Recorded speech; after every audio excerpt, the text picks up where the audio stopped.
बिस्मिल्लाहिर्रहमानिर्रहीम। आज हम पढ़ेंगे फाइलम हेमीकॉर्डेटा।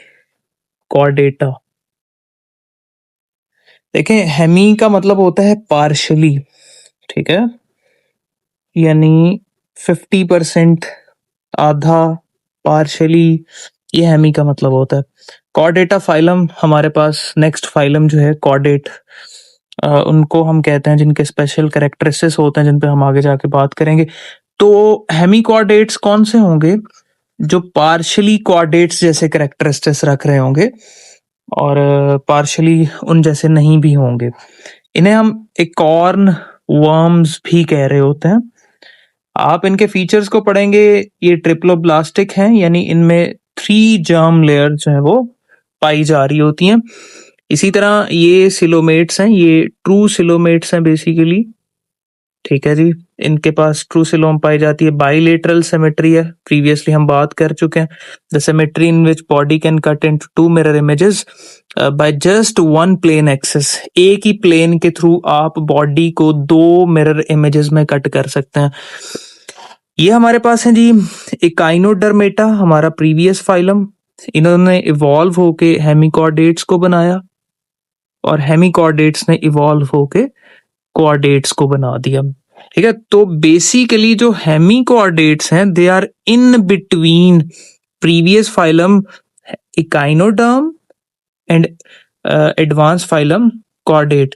तो इनके कुछ कैरेक्टरिस्टिक्स जो हैं हेमी कॉर्डेट्स के, वो कॉर्डेटा जैसे हैं और कुछ जो है वो इकाइनोडर्मेटा जैसे हैं, ठीक है। ये बात हमने यहाँ लिखी है, some characteristics of echinoderm and some of chordates, ठीक है। इन्हें हम प्रो कॉर्डेट्स भी कहते हैं। प्रो का मतलब बिफोर होता है, यानी ये कॉर्डेट से प्रीवियस फाइलम है, तो इन्हें आप प्रो कॉर्डेट्स भी कहते हैं। एग्जाम्पल इनकी यहाँ पे देख लेते हैं जी। बिलेनोग्लॉसिस है एक ऑर्गेनिज्म, और इसी तरह सैकोग्लॉसिस है। ये हमारे पास जो है वो इसकी एग्जाम्पल्स हैं। इसी तरह नेक्स्ट फीचर्स पे हम बात करते हैं। तो नेक्स्ट इसके जो फीचर्स हैं, जर्नल फीचर्स, उनको आप जरा देखें। उसमें सबसे पहले हैबिटेट है इनका, ये मैरीन होते हैं, मैरीन एनवायरनमेंट में रहते हैं, सॉलिटरी होते हैं, ठीक है जी, स्लो मूविंग एंड नेक्ड, इनके ऊपर कोई स्केल वगैरह नहीं पाए जाते हैं। सॉफ्ट बॉडी है इनकी, अनसेगमेंटेड है, ठीक है, सेगमेंटेशन नहीं है जी, जिस तरह आपने आर्थ्रोपोड्स में देखी, यहाँ आपने एनेलिडा के अंदर देखी। बॉडी इनकी जो है वो वर्म लाइक होती है। बॉडी आपको यहाँ पर बनी हुई नजर भी आएगी। बॉडी के 3 प्रोमिनेंट रीजन्स होते हैं। The first region is proboscis, ठीक है। इसी तरह second region is basically collar, ये हमारे पास इसका सेकंड रीजन आएगा, कॉलर। और थर्ड हमारे पास जो है वो ट्रंक।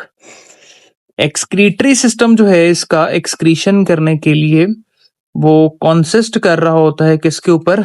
ग्लोमेरुलस जो है इसके ऊपर कॉन्सिस्ट कर रहा होता है। ग्लोमेरुलस आपको पता है नेटवर्क ऑफ ब्लड कैपिलरीज को कहते हैं, और ये प्रोबोसिस जो है उसके अंदर पाया जा रहा होता है, ग्लोमेरुलस, ठीक है।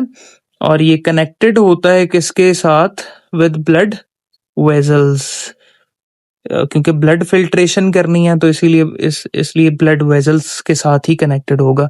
नेफ्रीडिया जो है वो एब्सेंट होते हैं जी। नेफ्रीडिया में बेसिकली प्रोटोनेफ्रीडिया और मेटानेफ्रीडिया, ये आपने एनेलिड्स और प्लेटीहेलमिन्थस जो है उसके एक्सक्रीटरी सिस्टम को कहा था, तो वो यहाँ पर नहीं पाया जाता है। यहाँ पर क्या होता है, सिर्फ ग्लोमेरुलस पाई जाती हैं और वो ब्लड फिल्ट्रेशन करती हैं। सेक्सेस की अगर आप बात कर लें तो इनके अंदर सेपरेट सेक्सेस पाए जाते हैं, एक इंडिविजुअल मेल या और दूसरा फीमेल होगा, या इसके अलावा यूनाइटेड सेक्सेस पाए जाते हैं कि एक ही इंडिविजुअल बोथ सेक्सेस को कॉन्टेन कर रहा होगा, ठीक है। इसी तरह फर्टिलाइजेशन की आप बात कर लें, एक्सटर्नल फर्टिलाइजेशन होती है जी, ऐसी फर्टिलाइजेशन जो फीमेल बॉडी के अंदर ना हो बल्कि आउटसाइड द एनवायरनमेंट हो, उसे एक्सटर्नल फर्टिलाइजेशन कह रहे होते हैं। और डेवलपमेंट की अगर आप बात कर लें तो इनडायरेक्ट डेवलपमेंट होती है जी। इनडायरेक्ट डेवलपमेंट, कैसी डेवलपमेंट को हम कहते हैं? ऐसी डेवलपमेंट जिसमें इमेच्योर जो होता है उसकी शेप और हो और अडल्ट की शेप और हो, ठीक है? आप ऐसे भी कह सकते हैं कि अगर कोई डेवलपमेंट लार्वा बना रही है तो वो इनडायरेक्ट डेवलपमेंट है। और इसी तरह हमारे पास जो है इनका जो लार्वा होगा वो फ्री स्विमिंग लार्वा होगा। तो ये हमारे पास था जी फाइलम हेमिकॉर्डेटा। उम्मीद है आपको समझ आई होगी। अगर आपका कोई क्वेश्चन हो तो आप कमेंट सेक्शन में उसको पुट कर सकते हैं। I will try my level best कि मैं आपको आंसर करूं, और ज़रूर करूं इंशाल्लाह। चलें, अपना ख्याल रखिएगा। अल्लाह हाफ़िज़।